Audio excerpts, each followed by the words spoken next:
Et c'est le coup d'envoi de l'émission politique. Une demi-heure avec votre invité Jean-Michel Apathy. Bonjour, il est Bonjour Nicolas. député Loire-Atlantique et candidat à la primaire de la gauche. Oui, bonjour François de Rugy. Bonjour. Avant de parler de votre candidature à la primaire de la Belle Alliance Populaire, qui est la primaire du Parti Socialiste élargie à certains de ses alliés, parlons de la baisse du chômage, 31 800 chômeurs de moins au mois de novembre par rapport au mois d'octobre. C'est le troisième mois de baisse consécutif. C'est une réussite du gouvernement ou c'est juste un traitement social et notamment beaucoup de formations à destination des plus jeunes? J'ai entendu un économiste sur votre antenne hier, Mathieu Plane, dire ça va mieux, mais ça ne va pas bien pour autant. Et moi, je reprends bien volontiers cette formule. Oui, c'est toujours bien qu'il y ait, derrière ces chiffres, il y a des personnes. Et donc, ces demandeurs d'emploi, soit des personnes qui ont été licenciées, qui retrouvent un travail, c'est toujours une bonne chose. C'est toujours, même si c'est d'ailleurs aussi une formation, parce que c'est une bonne chose aussi d'avoir des formations. On a suffisamment dit par les années passées qu'il n'y avait pas assez de formation pour les demandeurs d'emploi, que s'il y en a, c'est très bien. Même si des gens travaillent un peu, mais pas à plein temps, c'est mieux que de ne pas travailler du tout. Pour autant, on ne va pas se satisfaire de cette situation et on ne va pas commencer à dire tout va bien parce que vu le niveau extrêmement élevé, qui reste extrêmement élevé, 3 500 000 personnes qui sont en situation de recherche d'emploi, c'est beaucoup trop important pour qu'on puisse s'en satisfaire. Le gouvernement et la majorité n'ont pas trouvé la solution pour lutter contre le chômage pendant le quinquennat. Sans doute pas une politique assez forte. Moi, je pense que la politique de baisse du coût du travail, parce qu'il faut dire les choses comme elles sont, avec le crédit d'impôt compétitivité emploi, est une bonne orientation, même si le dispositif était compliqué, qu'il a mis du temps à se mettre en place. Et surtout, il n'a pas été clairement dit, clairement assumé, clairement expliqué. Et donc, évidemment, c'est plus difficile ensuite à défendre comme bilan. Et puis, par ailleurs, d'autres réformes de structure touchant à la formation professionnelle. Moi, je fais des propositions en la matière, notamment de régionalisation de la formation professionnelle. Ces réformes-là n'ont pas été faites. Et en même temps, là, il y a 500 000 chômeurs qui sont envoyés en formation. Vous parlez du CUCE, il y a eu ces 40 milliards d'euros de baisse de charges qui ont été dénoncés comme un cadeau. Vous dites que c'était la bonne piste, mais qu'on a mal expliqué.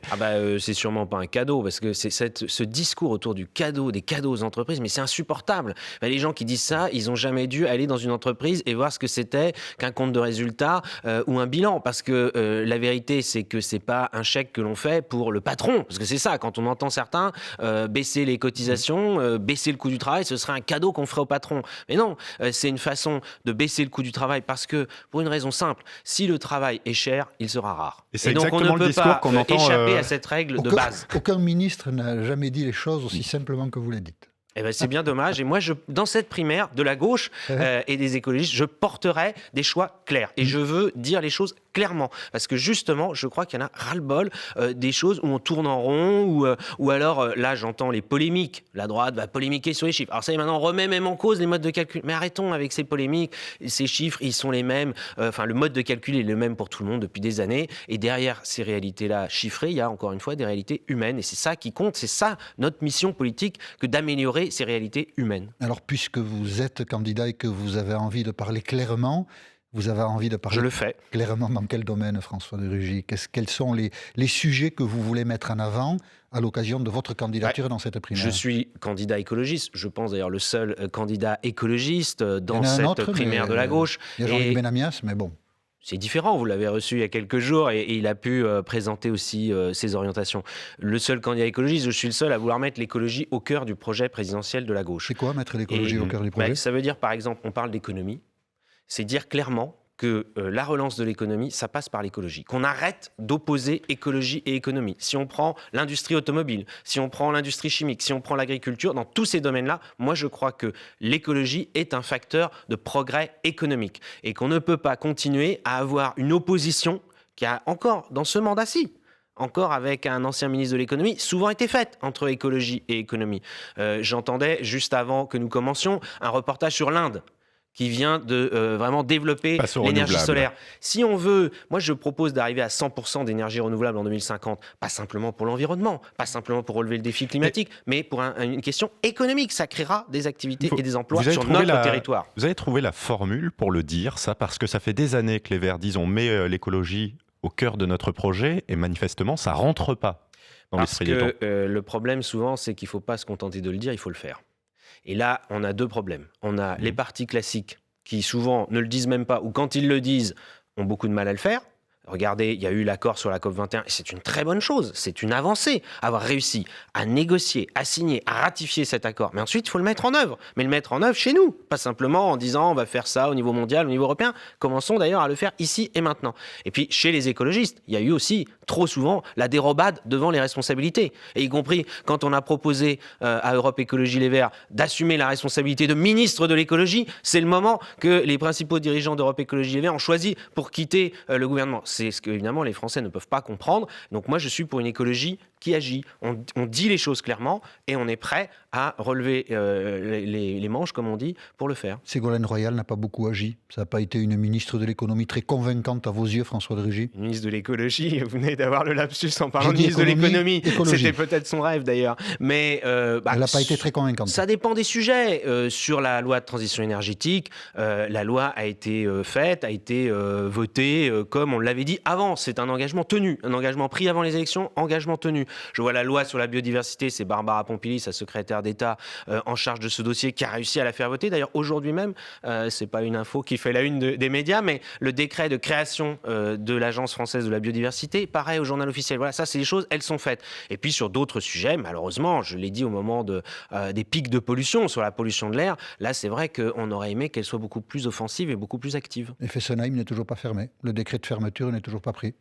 Le Premier ministre Bernard Cazeneuve a dit qu'en 5 mois, il allait régler un certain nombre de choses et finir, en gros, des choses qui n'avaient pas été faites. Eh bien, moi, je lui ai dit que ça, c'était un sujet concret sur lequel il pouvait prendre une décision concrète avant la fin du mandat, car c'est un engagement, en effet, pris par François Hollande, qui, jusqu'à présent, n'a pas été tenu. Et Ségolène Royal a même promis qu'avant la fin de l'année 2016, mais nous en approchons. On n'est que le 27 décembre, le décret serait pris. On attend.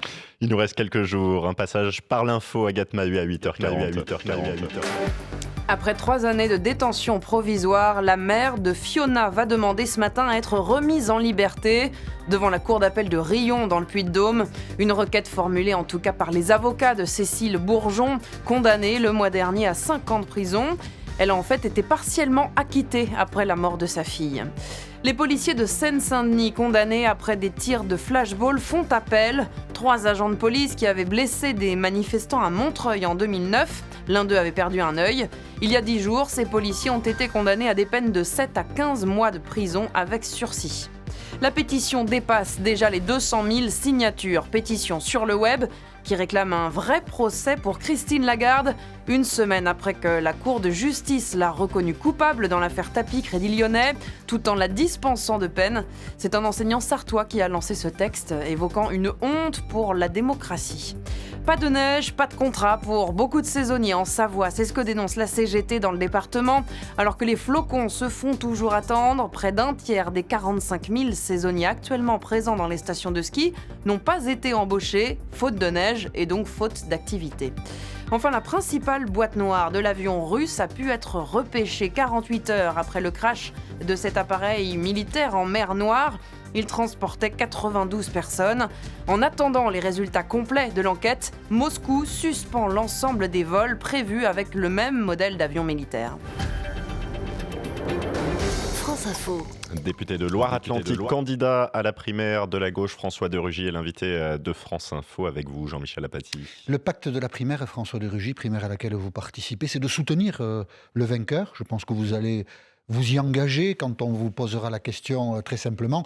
Quel que soit le vainqueur de la primaire, Arnaud Montebourg, Manuel Valls, Benoît Hamon, vous-même, enfin ça n'est pas le plus probable, vous vous engagez bien sûr à soutenir le vainqueur, ça on en est d'accord. C'est réciproque, comme vous le dites, dans tous les sens, quel que soit. On s'engage à participer à un rassemblement. Oui. Mais je voudrais quand même qu'on dise que le pacte de la primaire, comme vous dites, je n'avais pas pensé à cette expression, c'est d'abord, me semble-t-il, de présenter des projets, des propositions, de les soumettre au débat. Il va y avoir des débats où tous les candidats seront sur un pied d'égalité, les mêmes questions, le même temps de réponse, et c'est comme ça que les Français pourront juger. Et à l'issue du vote, les 22 et 29 janvier, en effet, il y a un processus de rassemblement autour de celui qui sera désigné. Donc on va vous comparer les uns et les autres. Nous voulions vous faire entendre ce matin François de Rugy. Arnaud Montebourg, par exemple, quand il parle de l'Europe, il en parle à sa manière, une manière assez tonique, presque agressive vis-à-vis de nos partenaires allemands. Nous écoutons Arnaud Montebourg, c'est au mois de septembre sur France 2. Madame Merkel n'est pas la directrice de l'Union européenne. Et jusqu'à présent, elle semble bien l'être. Madame Merkel n'est pas élue par les Français, par les Espagnols, les Italiens. Donc nous allons casser de la vaisselle à Bruxelles. Est-ce qu'il faut casser la vaisselle à Bruxelles ? Ça ne fait pas un projet politique, et encore moins pour l'Europe. Moi, je fais partie de ceux qui disent, dans ce débat politique du moment avant l'élection présidentielle, c'est un des enjeux de l'élection présidentielle. L'Europe. Est-ce que oui ou non, la France veut continuer à participer à la construction européenne? Est-ce que oui ou non, la France veut continuer à être un des moteurs de la construction européenne? Et là, il faut que les uns et les autres répondent clairement. On ne pourra pas s'en tirer avec des pirouettes, ni dans la primaire de la gauche, ni dans le débat présidentiel en général. Moi, je réponds oui à ces deux questions. Oui, je veux que la France continue à être un des moteurs de la construction européenne. Et je ne suis pas satisfait du fonctionnement de l'Union européenne actuelle. Je souhaite donc, et je fais une proposition concrète, que ce soit le Parlement européen qui soit vraiment le lieu de décision en Europe, et donc que l'on ait, s'il y a des différends entre la Commission, entre les chefs d'État et de gouvernement et le Parlement, ce soit le Parlement qui ait le dernier mot. François de Rugy, c'est pas des différends depuis des années, c'est des chefs d'État dont aucun n'a jamais voulu céder le moindre pouvoir au Parlement. Ça fait des années qu'on entend ce discours de dire donnons le pouvoir au Parlement, ça n'a jamais marché. Mais parce que justement, beaucoup de chefs d'État et de gouvernement ne veulent pas. Et préfèrent faire semblant de se mettre d'accord et toujours acculer lorsqu'il y a des crises, acculer sur la Grèce. On a fini quand même par prendre des mesures, mais toujours acculer. Eh bien, moi, je souhaite que ce soit, par exemple, la Commission européenne soit responsable, vraiment, devant le Parlement européen. Déjà, aujourd'hui, c'est quand même le groupe majoritaire au Parlement européen qui désigne son candidat à la présidence de la Commission européenne. On a déjà avancé. Maintenant, je souhaite que ce soit responsable devant le Parlement européen. Et là, oui, les chefs d'État et de gouvernement doivent dire clairement, et notamment les candidats à l'élection présidentielle, donc dans cette primaire, est-ce que oui ou non, on est d'accord avec ça? Quand Arnaud Montebourg dit « Madame Merkel n'a pas été élue par le peuple français, allemand, espagnol, italien ou autre », il a raison. Mais les députés européens, eux, ils ont été élus par l'ensemble des peuples d'Europe. Vous parliez de rassemblement, c'est un point de fracture à gauche depuis 2005 et qui n'est toujours pas réglé, on est en 2016.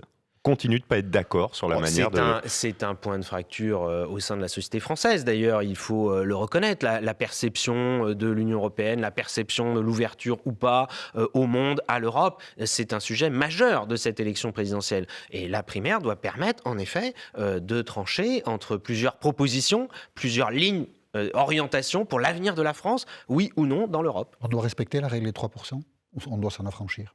3% de déficit budgétaire. Moi, je crois que ça, c'est typiquement... Alors là, en effet, l'Europe crève de ce genre d'approche. Ah si oui, on non. est uniquement en train de dire « Ah, est-ce qu'il faut respecter les 3% » puis alors on va essayer de biaiser. Ce qui est sûr, c'est qu'on ne peut pas... Les pays, quels qu'ils soient, la France y compris, ne peuvent pas continuer à dire « On va faire du déficit et puis après moi, le déluge ». Ou « La croissance paiera ». Parce que la croissance, c'est pas vrai. D'abord, elle n'est plus à des niveaux qui permettraient de faire ça. Et il y a toujours un moment où il faut payer l'addition. Moi, je propose concrètement, là aussi, sur les dettes, qu'on ait une approche mutualisée, pas chacun dans son coin, qui va essayer de négocier une restructuration des dettes, que l'ensemble des pays européens ait une baisse proportionnelle. Donc, tous les pays y auront intérêt. On ne sera pas simplement à se dire est-ce que c'est la Grèce, l'Espagne, le Portugal, voire la France la qui dette, vont en oui, profiter au détriment de déficits l'Allemagne. Tous les pays européens en profiteraient. Je parlais des déficits budgétaires. On voit que, par exemple, François Fillon dit on va s'affranchir de... On a déjà un niveau de déficit important. Déficit, c'est-à-dire l'argent chaque année qui nous manque pour boucler le budget. On va s'en affranchir parce qu'on va faire un peu de relance. Il ne le dit pas tout à fait comme ça, mais l'idée, celle-là, et à gauche aussi, beaucoup de gens le disent. Donc je voulais savoir si vous aussi, vous faisiez partie de ces gens qui pensent que, dans un premier temps, il faut ouvrir les vannes pour espérer récupérer plus tard un peu de recettes. Ah, moi, je ne crois pas du tout au schéma selon lequel on commence par ouvrir les vannes, et puis après, je sais très bien comment ça se passe. J'étais député quand il y a eu la crise en 2008. Et Nicolas Sarkozy, en 2009-2010, il a fait une politique dite de relance. Il y avait même un ministre de la relance. Il a ouvert, en effet, les vannes. Qu'est-ce qui s'est passé? En moins de 2 ans, la France était en situation de quasi-cessation de paiement. Et là, qu'est-ce qu'on a fait? Eh bien, des mesures drastiques. Ça a commencé en 2010-2011 avec François Fillon, Premier ministre, et puis ça a continué en 2012, parce qu'on ne pouvait pas échapper à la réalité économique. Et donc, ces promesses-là, moi, je dis justement, ne dépensons pas plus que ce que nous avons comme recette, parce que sinon, à la fin, ça se finit toujours par des augmentations d'impôts. Toujours, ça se finit toujours comme ça. Et c'est toujours les classes moyennes qui payent avec des augmentations d'impôts tous azimuts. On a entendu Arnaud Montebourg, on va entendre maintenant Manuel Valls. C'était à la tribune de l'Assemblée nationale. Il engage la responsabilité de son gouvernement sur la loi El Khomri. Manuel Valls. Je ne prendrai pas la responsabilité du risque d'un rejet d'un tel projet que je considère comme essentiel pour notre économie. J'engage donc la responsabilité du gouvernement. Parce qu'il en va de l'intérêt de notre pays, rien ne nous y fera renoncer, rien ne nous fera reculer, c'est l'intérêt des Français qui nous commande d'agir ainsi. Alors il y a deux questions, le 49.3, même trois peut-être. Le 49.3, le style du Premier ministre et la loi El Khomri. Donc dans l'ordre, le 49.3, bon ou mauvais article de la Constitution, est-ce qu'il faut le supprimer ? Oh, je vois bien qu'on va se focaliser sur le 49.3. Certains ont même fait de l'humour sur le bel exploit de Thomas Coville qui était en 49 jours et 3 heures. Et c'est un beau 49.3. Mais ce que je vois, c'est que si on se focalise sur le 49.3, on ne parle pas du fond. Et moi, je suis pour la proportionnelle aux élections législatives. J'ai toujours été pour. J'ai déposé une proposition de loi, réduction du nombre de députés et élection à la proportionnelle. Absolu. À la proportionnelle dans le cadre des régions. Et donc à un tour. Et donc si on fait ça, moi je dis que le 49.3, ça fait partie des moyens de réguler un Parlement élu à la proportionnelle. Et je vois bien vous êtes un défenseur du 49.3, à condition qu'il y ait la proportionnelle, c'est ce que vous dites. Voilà, d'accord. Je suis pour un rééquilibrage d'institutions. Et je vois bien que certains vont dire on supprime le 49.3, mais ils ne vont rien dire sur le mode de scrutin, qui est quand même le vrai scandale démocratique. Qu'en France, vous ayez des partis qui ont fait plusieurs millions de voix et qui n'ait quasiment aucun député, parce qu'ils n'ont pas d'alliés. C'est un scandale démocratique. Parce qu'ils n'ont pas d'alliés. Parce qu'il y a un mode de scrutin qui est trop déformant. Déformant. Parce que la question des alliés, elle se poserait de la même façon une fois dans un Parlement élu à la proportionnelle. Et là, en effet, ceux qui n'ont pas d'alliés ne pourraient pas gouverner. Ceux qui ne sont pas capables de faire une coalition avec des compromis ne pourraient pas gouverner. Mais en revanche, ceux qui seraient capables, et moi j'ai toujours prôné des coalitions où on négocie et on passe des compromis et ensuite on gouverne. Regardez, en Allemagne, c'est comme ça que ça se passe et ça se passe très bien. Et je suis pour une réforme de l'article 49.2, c'est moins connu, mais en s'inspirant de ce qui se fait en Allemagne. Un mot sur le style du Premier ministre ? Chacun son style, et puis que chacun assume ce qu'il est dans cette primaire de la gauche. Moi, j'assume d'être un écologiste, j'assume d'avoir été député dans l'opposition pendant 5 ans sous Sarkozy, dans la majorité depuis 2012, et j'assume mes votes, et je souhaite que l'ensemble des candidats à la primaire assument ce qu'ils ont fait quand ils étaient ministres, Premier ministre, ministre de l'Éducation, ministre de l'Économie, ministre de l'Éducation qui démissionne une semaine avant la rentrée, et ainsi de suite. Moi, je veux que tout le monde dans cette primaire assume ses responsabilités clairement. Quand on parlera du bilan, tout le monde aura quelque chose à dire, car tout le monde y aura participé d'une façon ou d'une autre. Le style de Rugy, la suite juste après l'info à 8h50, Agathe Mabé. La grippe saisonnière touche toute la France cet hiver et parfois de façon radicale. Une maison de retraite en Moselle est totalement confinée depuis bientôt 10 jours à Vic-sur-Seille. Les 62 pensionnaires de l'établissement n'ont pas le droit de sortir car 40 d'entre eux ont la grippe. Pas de visite autorisée non plus en cette période des fêtes de fin d'année. Le chômage en baisse pour un 3e mois d'affilée. C'est une première depuis la crise de 2008. Entre octobre et novembre, près de 32 000 personnes ont retrouvé du travail. François Hollande salue même une diminution à plus long terme. Depuis début 2016, plus de 100 000 chômeurs ont quitté Pôle emploi. La vidéosurveillance le confirme. Anis Samri, l'auteur présumé de l'attentat de Berlin, a transité par la gare de Lyon-Part-Dieu.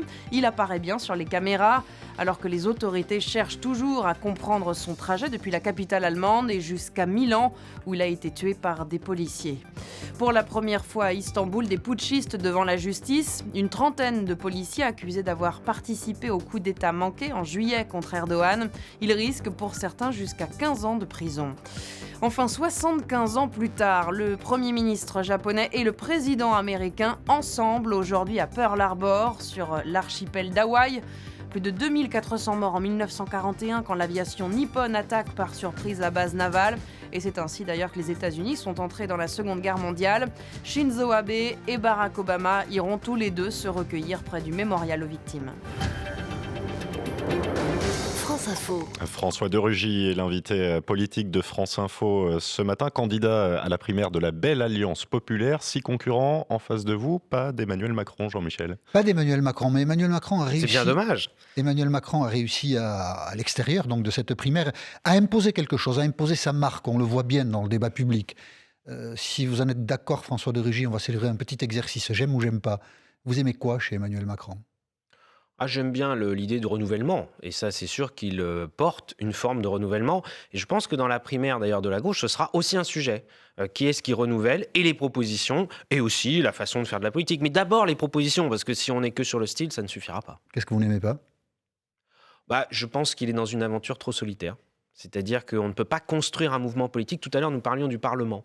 Je lui ai dit un jour à Emmanuel Macron, je lui ai dit, imaginons que tu es élu président de la République. Quel est ton gouvernement ?